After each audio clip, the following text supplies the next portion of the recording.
A good Sunday and happy Lord's Day to everyone. Welcome into today's daily Bible reading for October the 30th. Today we're reading the short uh, concluding speech given by Job's original three friends or debaters or those who have participated in the discourse from chapters 3 through chapters 20 through chapter 25, from chapter 3 through chapter 25. Bildad is going to give what is basically just a concluding speech. He's just going to summarize a lot of what has been said, and a lot of it really he just quotes from things that have previously been said in the course of this discussion. We're going to make note of that and have our reading for today and prepare to go and to worship the Lord together here in just a little bit. So reading together here in Job chapter 26, or excuse me, chapter 25. Again, looking at the summary remarks of Bildad. Let me actually get up here to chapter 25. There we go. All fits on one little screen right here. Then Bildad the Shuhite replied, "Dominion and dread belong to him," believes referring to Yahweh, the one who establishes harmony in his heights. Can his troops be numbered? Does his light not shine on everyone? How can a human be justified before God? How can one born of woman be pure? If even the moon does not shine, and the stars are not pure in his sight, how much less a human who is a maggot, a son of man who is a worm. Bildad in Job chapter 25. Again, what's interesting about this is that Job has seemingly made such strong cases almost at this point that there isn't much really that can be said in response to them. That he has laid forth some strong truths, and maybe, I don't know, maybe at this point they're recognizing that he's just really wrestling with this, and he's trying to just mull all of this over in his mind and come to some sort of understanding about why what has happened to him.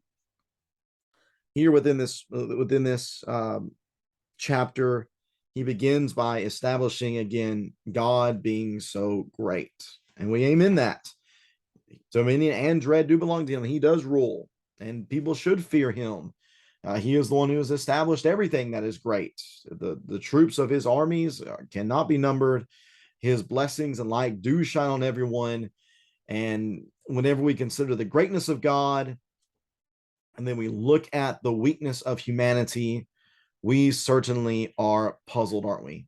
We're puzzled. We're puzzled at the fact that such a great God is so patient with us, that those who are honestly maggots and worms in respect to God, who are nothing before him, it is incredible that he would show grace and mercy to us. And that's true, especially on a day like this, on a day like today, whenever we as a church family don't just gather together for worship, but we do so on this Lord's Day for the first time without one of our own, one of the foundational pieces to the church in Loudon, Billy Hoover. And it is during a day such as this that we are just amazed that God would extend his grace and mercy to us, and that he would bless us as we mourn and as we remember our brother who has passed on. And yet part of the greatest graces and mercies that God does give to us is the grace of hope.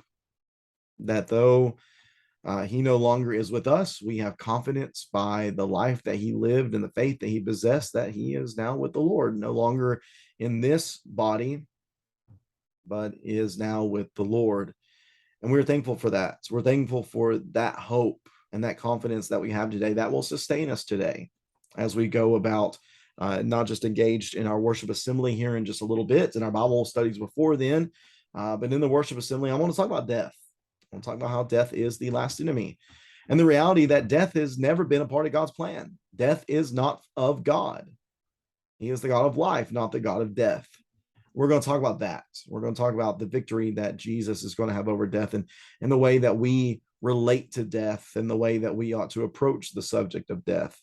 So I hope everybody will join us for that, and especially as we gather from 1 to 3 for the visitation, and then 3 o'clock, the funeral for Billy Hoover. I hope that everyone will be able to make it, and that we can support the family and show them how much we love them and how much we appreciate the life of faith and discipleship that Billy led. And I know there are so many people who have known him for so long.